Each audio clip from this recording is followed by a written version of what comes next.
హెబ్రీయులకు రాసిన 6వ అధ్యాయం 3వ వచనం నుండి 6వ వచనం 8వ వచనం వరకు మనం ధ్యానించబోతున్నాం. 4వ వచనం నుండి 8వ వచనం వరకు.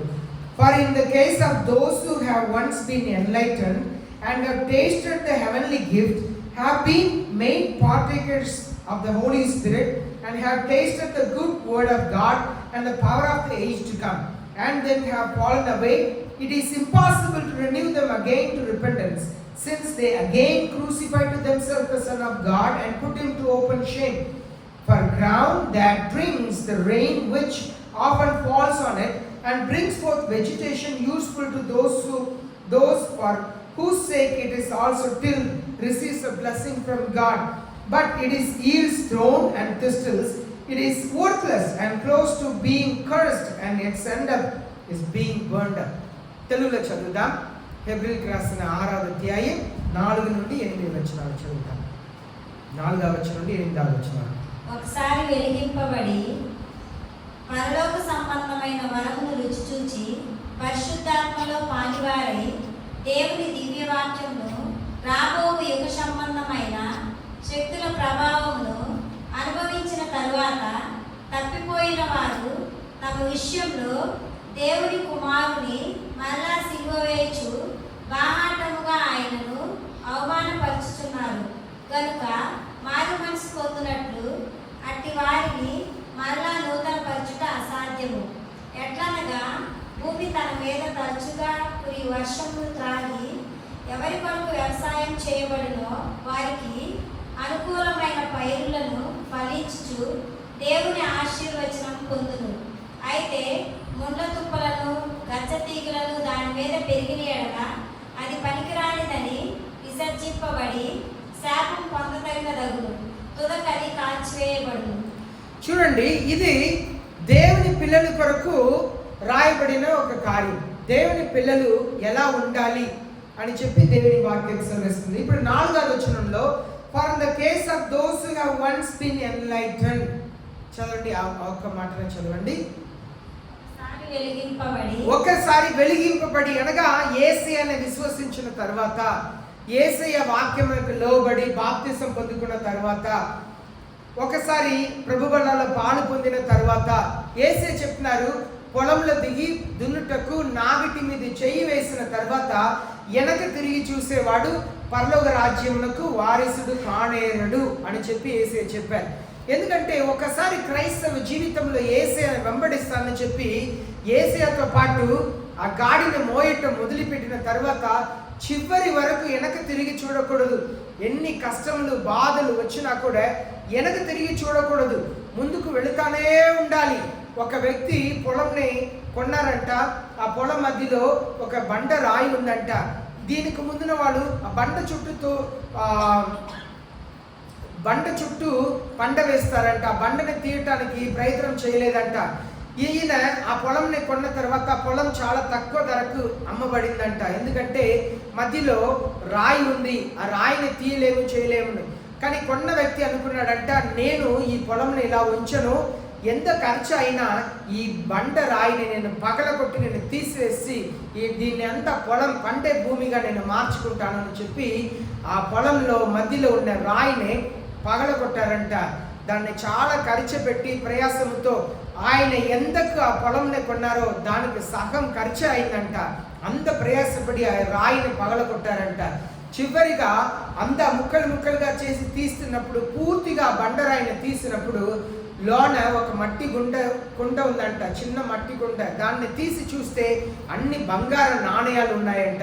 మనం చాలాసారి మన జీవితంలో ఏదైతే అడ్డుగా ఉందో దాన్ని చుట్టూ బాగు చేసుకుంటా వెళుతున్నాం.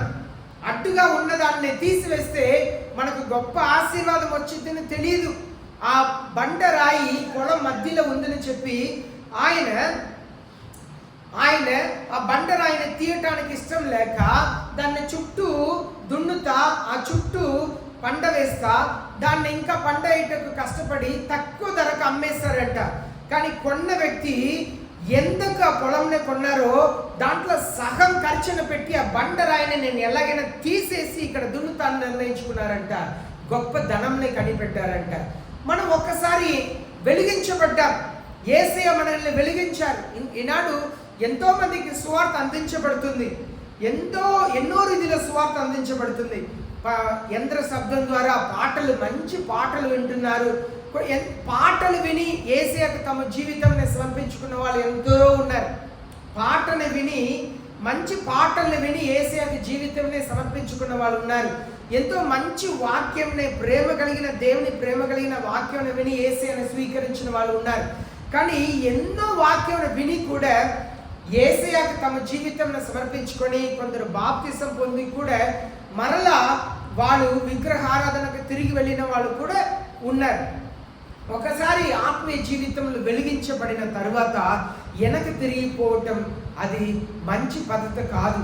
ఎంత కష్టమైనా యేసయ్యను వెంబడించాలి. యూదా ఇస్కారియోతు యేసయ్యతో పాటు 3.5 సంవత్సరాలు ఉన్నాడు. కానీ ఉన్న యూదా ఇస్కారియోతు డబ్బుకు ఆశపడ్డాడు, డబ్బుకు కకృతి పడ్డాడు. ఆయన యేసయ్య దగ్గరనే ఉన్నాడు. యేసయ్య చేసిన అద్భుతములంతా చూశారు. యేసయ్య శిశిల మీద ఊది పరిశుద్ధాత్మని పొందుకోండి అన్నారు. కానీ యూదాస్కి పరిశుద్ధాత్మ కంటే డబ్బే చాలా గొప్ప, 30 వెండి నాణ్యాలే గొప్పగా అనిపించింది. కనుక పరిశుద్ధాత్మ కంటే డబ్బుకు ప్రాధాన్యత ఇచ్చాడు. ఒకసారి వెలిగించబడి తర్వాత మాటను చదవండి మా. పరలోక సంబంధమైన వరమును రుచి చూసి అనగా పరలోక సంబంధమైన వరం ఏంటి? ఈ లోకంలో చాలా వరాలు ఉన్నాయి. స్వస్థపరిచే వరం ఉంది, అద్భుతాలు చేసే వరం ఉంది, అన్ని భాషలో మాట్లాడే వరం ఉంది, ప్రేమించే వరం ఉంది, ధారాళంగా ఇచ్చే వరం ఉంది, దెయ్యాలను వెళ్ళగొట్టే వరం ఉంది. కానీ పరలోక సంబంధమైన వరం ఏంటి? ఇదంతా లోక సంబంధమైన, ఎందుకంటే పరలోకంలో అనారోగ్యం లేదు, పరలోకంలో దెయ్యం పట్టిన వారు లేరు. ఇదంతా లోక సంబంధమైన వరం. పరలోక సంబంధమైన వరం అంటే పరిశుద్ధాత్మ చేత అభిషేకించబడటమే పరలోక సంబంధమైన వరం. చాలా మంది పరిశుద్ధ ఆత్మ చేత అభిషేకించబడి, చాలా మంది పరిశుద్ధ ఆత్మ చేత నింపబడి కూడా మరలా వెనక తిరిగి వెళ్ళిపోవటం. యేసయ్యను రుచి చూశారు, గొప్ప వెలుగునే కలిగి ఉన్నారు, పరలోక సంబంధమైన ఆశీర్వాదం జీవితంలో స్వీకరించారు. కానీ పరిశుద్ధ ఆత్మను పొందుకున్న వారు కూడా దురాత్మల చేత పీడించబడి ఉన్నారు. అదే యూదా ఇస్కారియోతు మీద ఊది పరిశుద్ధ ఆత్మను పొందండి అన్నారంట. ఇద్దరిద్దరుగా సువార్త చెప్పమని గ్రామాలకు పంపించారంట. వాళ్ళు వెళ్ళి ప్రార్థన చేయగా దెయ్యాలు పట్టిన వాళ్ళు విడిపించబడ్డారంట. చూడండి, యేసయ్య దగ్గర వస్తున్నప్పుడు యేసయ్య చెప్తున్నారు, అవును దెయ్యాలు మెరుపు వలె ఆకాశం నుండి కింద పడటం నేను చూస్తాను అన్నారు యేసయ్య. అంత అద్భుతం చేసి వచ్చిన వారిలో ఒకరే యూదా ఇస్కారియోతు. అలాగే యూదా ఇస్కారియోతులో చాలా మంది ఆ గుంపులో ఉండి ఉండవచ్చు. ఎందుకంటే యోహాను సువార్త 6వ అధ్యాయంలో మనం చూస్తున్నాం, చాలా మంది యేసయ్యను విడిచి వెళ్ళిపోయారంట. యేసయ్య 12 మంది శిష్యులను చూసి చెప్తున్నారు, మీరు కూడా వెళ్ళిపోవాలనుకుంటున్నారా అని చెప్పి అడుగుతున్నారు. కనుక ఒకసారి వెలిగించబడి పరలోక సంబంధమైన వరముల్ని రుచి చూసి దెయ్యాలను వెళ్ళగొట్టడం కూడా ఒక ఆశీర్వాదమే. అందరి వల్ల చేత కాదు. ద చోసన్ అని చెప్పిన ఒక క్రిస్టియన్ మూవీలో నికోదేమస్ యేసయ్యను వచ్చి కలవటానికి వస్తున్నారు. మగధైన మరియలో ఉన్న దెయ్యంని వెళ్ళగొట్టడానికి ప్రయత్నం చేస్తే కుదరలేదు. ఆయన వచ్చి యేసయ్యను కలిసి చెప్తున్నారు, ఇది దేవుడు ఎవరికి తోడున్నారో వాళ్ళకి మాత్రమే ఇది సాధ్యం. మీరు ఆమెను బాగు చేశారంటే అది మీరు దేవుని దగ్గర నుండి వచ్చారు అంటున్నారు. కనుక మనం చాలామంది వెలుగునే పొందుకున్నారు, అలా వెలిగించబడ్డారు. చాలామంది అద్భుతమైన జీవితంలో చూస్తారే కానీ యేసయ్యలో నిలవలేకపోయారు, క్రీస్తులో నిలబడలేకపోయారు. వాళ్ళకున్న ఆశీర్వాదంని, వరముల్ని, అభిషేకంని వాళ్ళ జీవితంలో కోల్పోయారు. తర్వాత చదవండి, పరిశుద్ధ ఆత్మలో పాలివారై అనగా పరిశుద్ధ ఆత్మ ఎక్కడ అభిషేకించబడుతున్నారో అక్కడ కూడా చాలా మంది పరిశుద్ధ ఆత్మలో పాలివారంటే వాళ్ళు కూడా భాషలో మాట్లాడే వారు కూడా చాలా మంది దేవునికి దూరం అయిపోయారు. భాషలో మాట్లాడటమే కానీ లేదు, పరిశుద్ధ ఆత్మ వరంని పొందుకున్న వారు కానీ పరిశుద్ధ ఆత్మ చేత అభిషేకించబడిన వాళ్ళందరూ కూడా వెలిగించబడ్డారు, పరలోక వరంని రుచి చూశారు, పరిశుద్ధ ఆత్మలో పాలువారయ్యారు. కానీ సమస్తంని కోల్పోయారు. ఈనాడు ఎంతమంది ముగింపు వరకు యేసయ్య నిలబడి ఉన్నారు. చాలా మంది డబ్బుకు కకృతి పడేవారు ఉన్నారు, పదవికి కకృతి పడేవారు ఉన్నారు, ఆస్తికి కకృతి పడేవారు ఉన్నారు. చాలా మంది జీవితంలో పోగొట్టుకున్నారు డబ్బు కొరకు, ఆస్తి కొరకు. ఒకప్పుడు పరిశుద్ధ ఆత్మ చేత, పరిశుద్ధ ఆత్మ వరము చేత నింపబడిన వారు చక్కగా ఉపదేశించేవారు. దేవుని వాక్యంని అలా బోధిస్తే చాలా మంది వచ్చి వినేవారంట. ఈనాడు ఆ స్థానంని కోల్పోయిన వారు ఉన్నారు. తర్వాత దేవుని దివ్యవాక్యమును, దేవుని దివ్య వాక్యమును రాబోవు యుగ సంబంధమైన శక్తుల ప్రభావమును.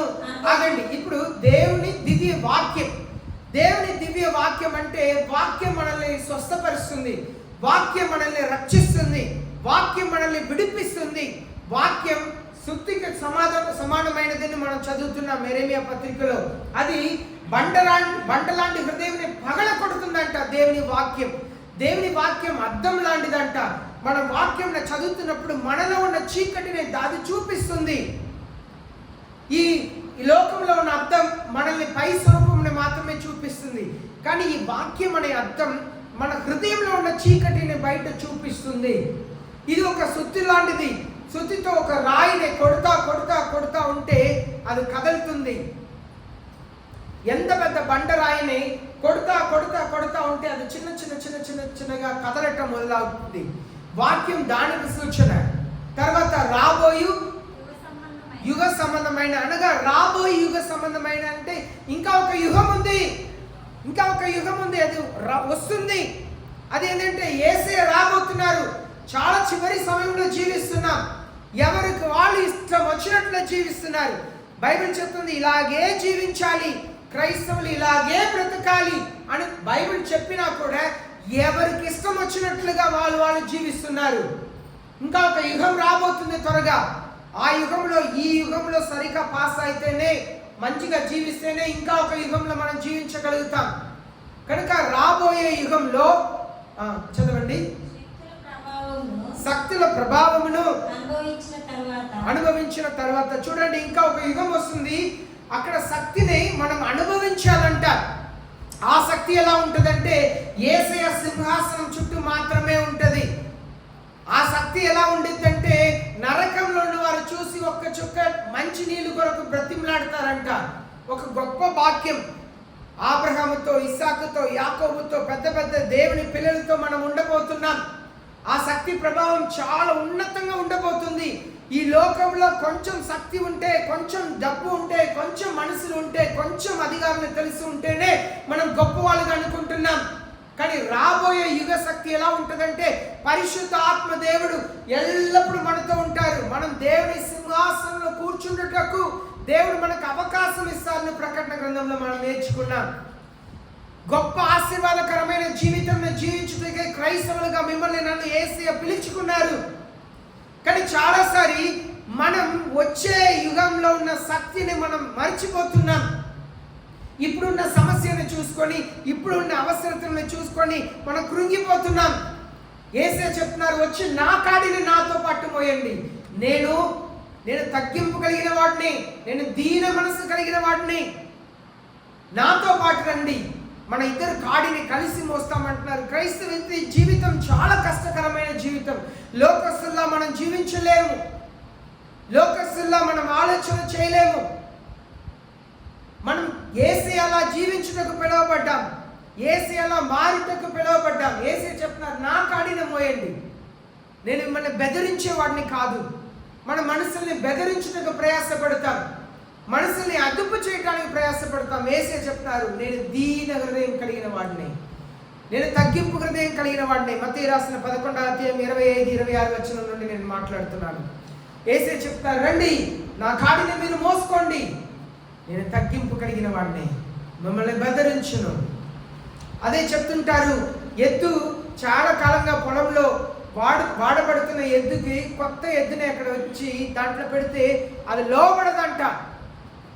కానీ బాగా అనుభవం ఉన్న ఆ ఎద్దుని పొలంలో వదిలేస్తే దానికి తెలుసు అంట స్ట్రైట్గా వెళ్ళాలి. దానికి పొలంలో ఎద్దులతో దున్నిన పొలంలో చూడండి, అది ఎలా ఉంటుంది, ఆ లైన్ గీతను చూసారా, చక్కగా అలా ఉండేది, స్ట్రైట్గా ఉంటుంది. అది అనుభవం కలిగిన ఎద్దుకు బాగా తెలుసు అంట. కొత్తగా బిగిస్తే అది అటు ఇటు సరిగ్గా రాదంట. అది కొంచెంగా పక్కన ఉన్న ఎద్దుని చూసి నేర్చుకుంటుందంట. అదే యేసే చెప్తున్నారు, నా కాడిని ఒకవైపు మీరు మోసుకోండి, నేను మిమ్మల్ని కోపడను, నిదానంగా వెళ్తా. ఆ వచనం చదవండి. నేను సాత్వికుడను దీన మనస్సు కలిగిన వాడను కనుక మీ మీద నా కాడిని ఎత్తుకొని నా యొద్ద నేర్చుకొనుడి. యేసు చెప్తున్నారు, నా యొద్ద నేర్చుకొనుడి, నేను చక్కగా నేర్పిస్తా. నా కాడిని మీరు మోసుకోండి, ఎలా వెళ్ళాలో, ఎలా దీన మనసు కలిగి ఉండాలో, ఎలా సాత్వికం కలిగి ఉండాలో నేను నేర్పిస్తా. చాలాసారి క్రైస్తవ జీవితంలో మనకు సాత్వికంగా ఉండుటకు కుదరట్లేదు. సాత్వికం అంటే, మొన్న కాన్ఫరెన్స్లో ఒక సేవకుడు చెప్పారు, గొర్రెని వధించడానికి ఒక చెట్టు కట్టేస్తారంట, తర్వాత కనపడలేదంట. ఈ గొర్రె ఎక్కడంటే ముక్కలుగా అక్కడ నరికి వేసేసారంట. ఏంటంటే శబ్దమే వినపడలేదు తన భార్య అడిగితే, అదే గొర్రె శబ్దం చేయదు, దాన్ని పట్టుకెళ్తున్నప్పుడు లాక్ పెట్టడానికి వెళ్తున్నప్పుడు శబ్దం చేయదు. యేసయ్య గురించి కూడా అలాగే యెషయా ప్రవక్త రాశారు, ఆయన వధించబడుటకు తీసుకెళ్లే గొర్రె పిడలా మౌనముగా ఉన్నారంట. అది అల్లరి చేయదు, కేకలేయదు. యేసయ్య అదే చెప్తున్నారు, నలిగిన రెల్లుని ఆయన విరవరంట, మక్కమక్కలాడుతున్న తీగని ఆయన ఆర్పివేయరంట. నీతి న్యాయం నెరవేర్చే వరకు ఆయన స్వరం వీధిలో వినబడదంట, మౌనముగా ఉంటారంట. అదే మనం నేర్చుకోవాలి, యేసయ్య దగ్గర మనం నేర్చుకోవాల్సిన సత్యం అది. ఇప్పుడు 6వ అధ్యాయం 4వ వచనం చదవండి.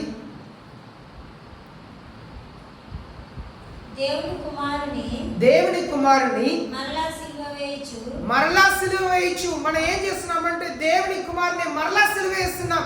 ఎలా? వాక్యం తెలుసు, పరిశుద్ధ ఆత్మలో పాలు పొందాము, మనం పరలోక ఆశీర్వాదంతో నింపబడ్డాం, అన్ని చేస్తాం. కానీ మనం ఏం చేస్తున్నామంటే మరలా దేవుని కుమారుని సిలువ వేస్తున్నాం. మన చెడ్డ ఆలోచన కొరకు యేసయ్య తల మీద ముళ్ళు కిరీటం వేశారు. మన చేతులతో చేసిన పాపమును బట్టి యేసయ్య చేతులకు మేకు కొట్టారు. మన శరీరముతో చేసిన పాపము కొరకు యేసయ్య పక్కన పొడిశారు. మనం చేసిన పాపము కొరకు యేసయ్య వీపంతా కూడా దున్నపడిన పొలంలా ఉందంట. దున్నపడిన పొలం ఎలా అలా పగిలిపోయి ఉన్నాయో అలా చర్మం అంతా పగిలిపోయి ఉన్నాయంట. మన కాళ్ళతో చేసిన పాపములను బట్టి కాళ్ళకు మేకులు వేశారు యేసయ్యకు. మనం అన్ని తెలుసు, కానీ మరలా మనం వెనక్కి వెళుతున్నాం. ఎన్ని పర్యాయం పరిశుద్ధ ఆత్మ దేవుడు మనల్ని కనికరిస్తున్నారో మరలా చదువుతాం. బాహాటముగా ఆయన అవమానపరచుచున్నాం. మనం ఏం చేస్తున్నామంటే దేవుని అవమానపరుస్తున్నాం.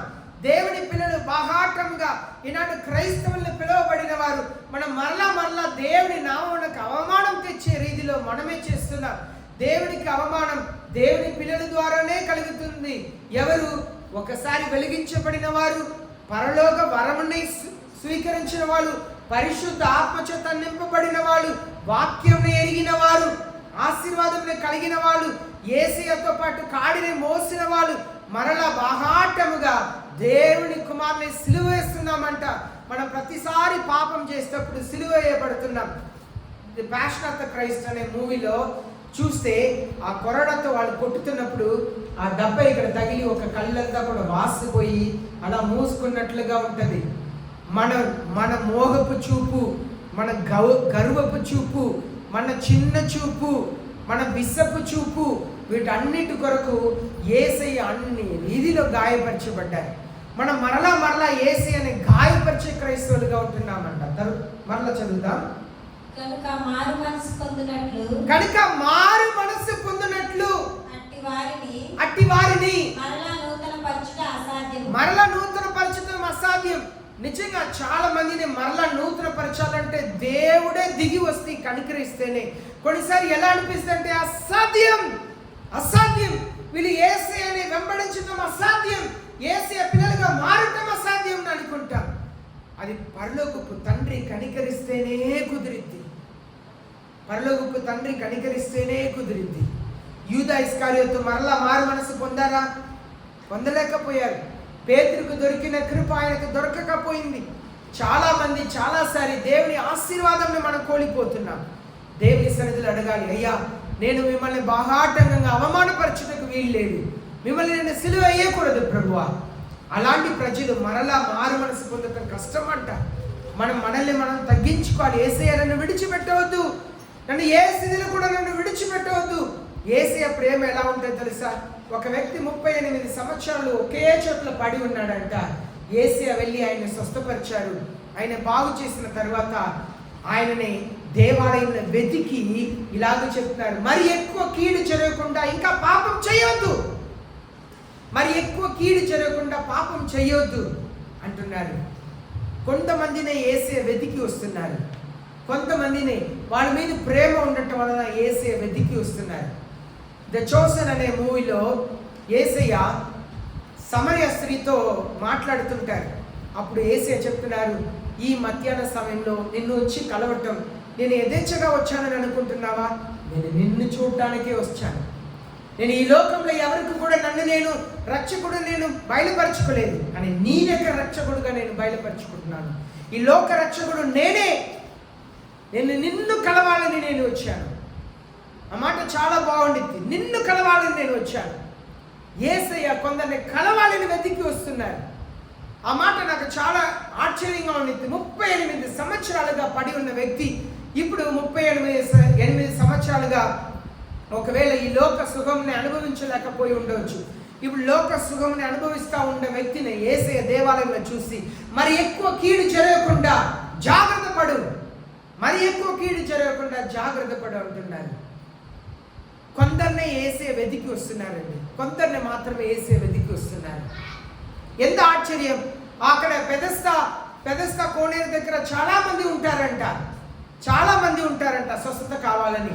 కానీ యేసయ్య ఆయన మాత్రమే స్వస్థపరిచారు. ఒకసారి వెతికి వచ్చారు, మరలా ఆయన వెతికి దేవాలయంలోకి వచ్చారు. కొంతమందిని మాత్రమే దేవుడు మరలా వెతికి వస్తున్నారు.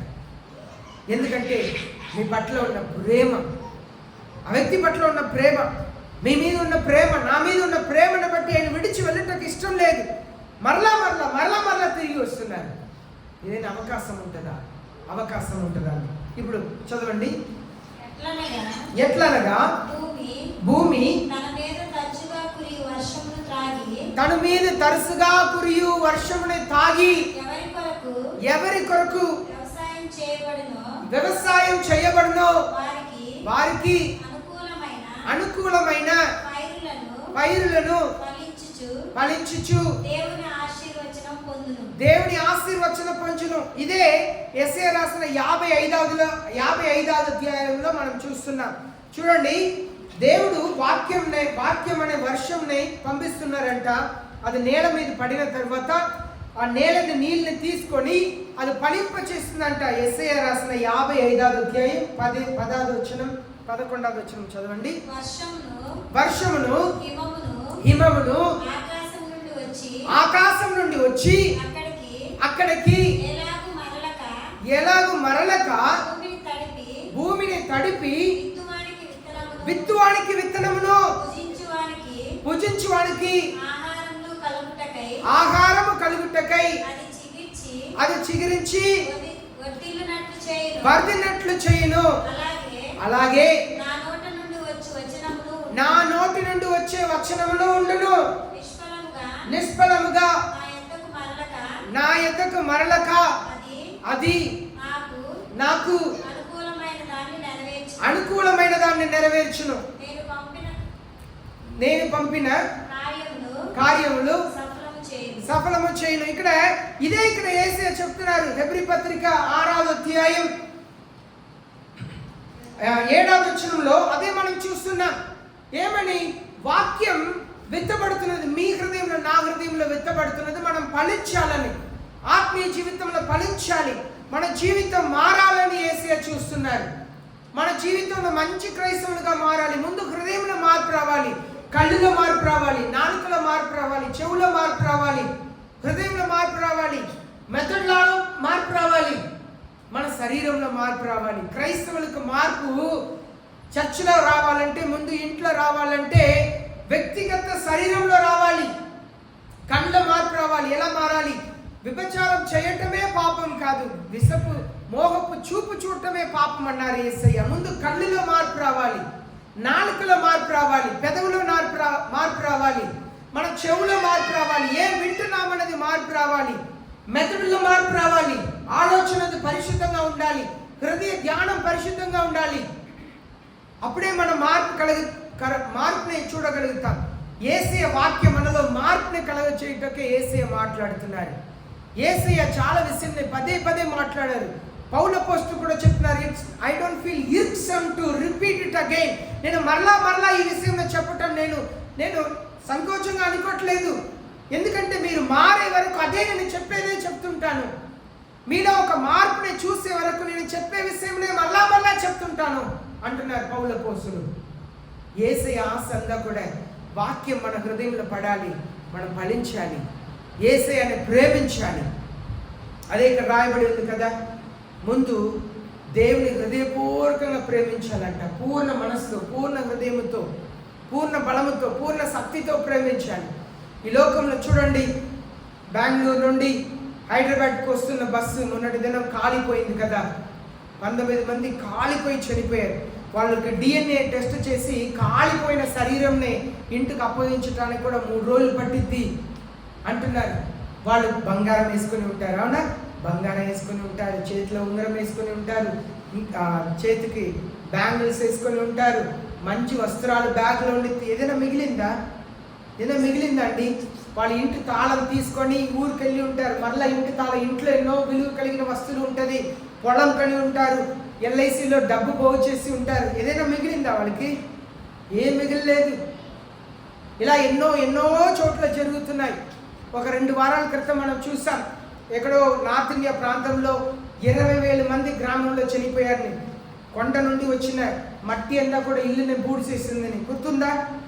ఎవరైనా ఊహించుకొని ఉంటారా? వారం వడ్డీ పోగు చేసేవాళ్ళు, రోజువారు వడ్డీ పోగు చేసేవాళ్ళు ఇంటింటికి వెళ్ళి అప్పుడే పోగు చేసుకొని ఇంటికి తిరిగి వచ్చి ఉంటారు. ఏదైనా మిగిలి ఉంటుందండి? ఏం మిగిలేదు. 20,000 మంది మట్టిలో గూడిపోయి చనిపోయారు. మనం దేవుని వాక్యం మనలో ఫలించాలని వేసి ఆశపడుతున్నారు. ఈ లోకములకు ప్రాముఖ్యత కాదు, మనం దేవుని వాక్యములకు ప్రాధాన్యత ఇవ్వాలి.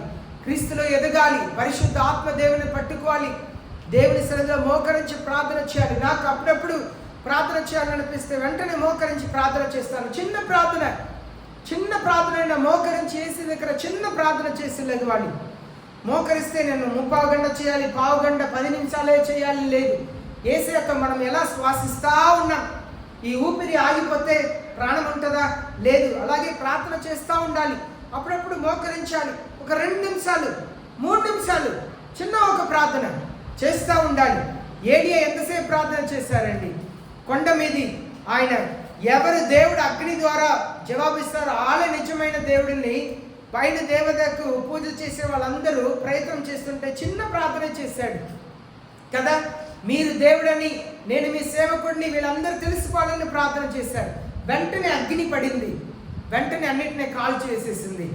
మనలో అదే యేసయ్య చూస్తున్నారండి, అదే యేసయ్య చూస్తున్నారు. మోకరించి చిన్న ప్రార్థన, 2 నిమిషాలు ప్రార్థన చేయండి, 3 నిమిషాలు. కొంతమంది అనుకుంటారు 2 నిమిషాలు ప్రార్థన ఏంటి, 3 నిమిషాలు ప్రార్థన ఏంటి? 5 రొట్టెలు 2 చేపలు తీసుకొస్తే యేసయ్య చిన్న ప్రార్థన చేశారు. ద్రాక్ష రసం మట్టి కుండంతా నీళ్ళతో నింపితే యేసయ్య చిన్న ప్రార్థన, యేసయ్య అరగంట తలపేసుకొని ప్రార్థన చేశారా? ఇది ద్రాక్ష రసంగా మారునుగాక ప్రార్థన చేశారా?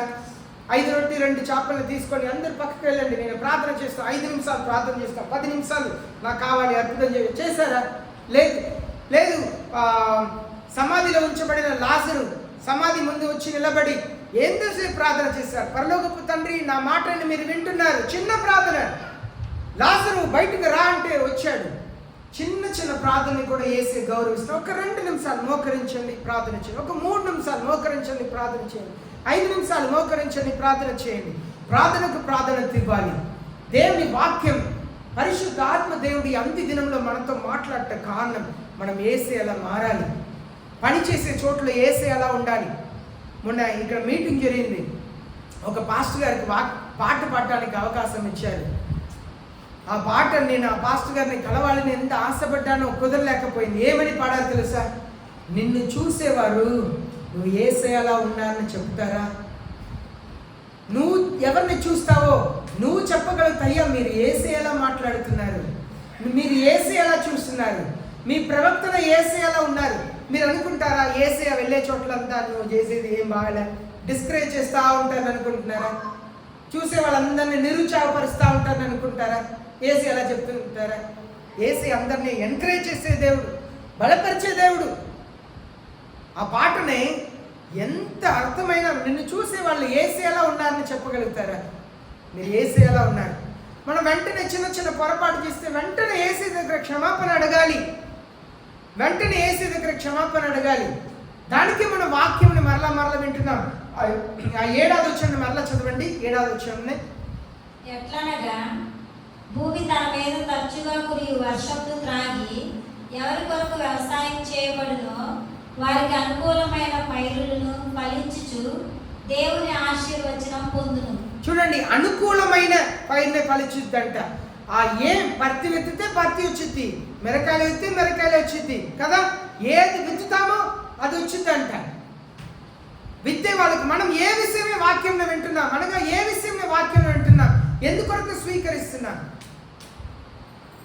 నేను మీటింగ్కి వెళ్తేటప్పుడు ఇలాగే యేసయ్య నాతో మాట్లాడండి, నన్ను ఏ విషయంలో మార్చాలో మార్చండి.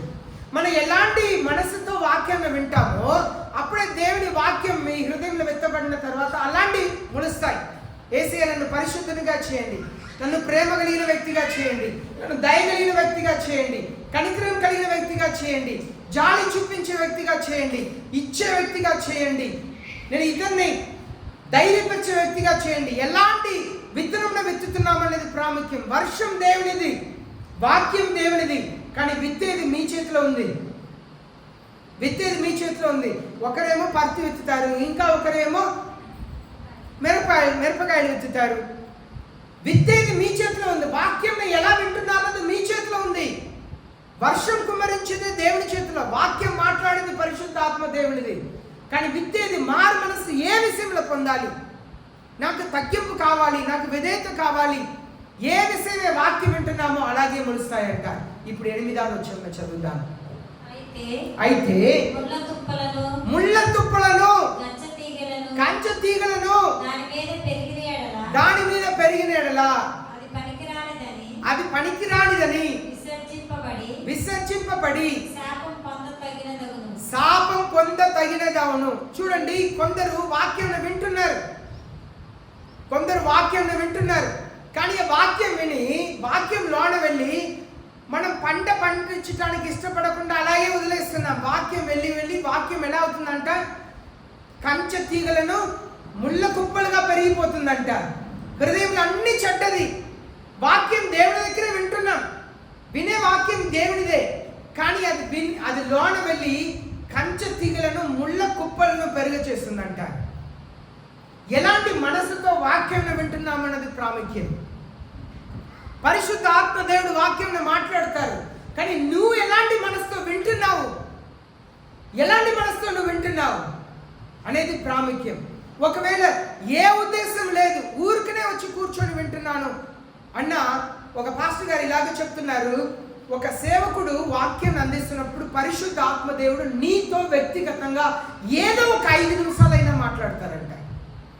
ఏదో ఒక 5 నిమిషాలైనా పరిశుద్ధ ఆత్మదేవుడు నీతో మాట్లాడుతున్నారంట. కనుక మనం దేవుని సన్నిధికి వచ్చినప్పుడు మనం ఒక ఉద్దేశంతో రావాలి.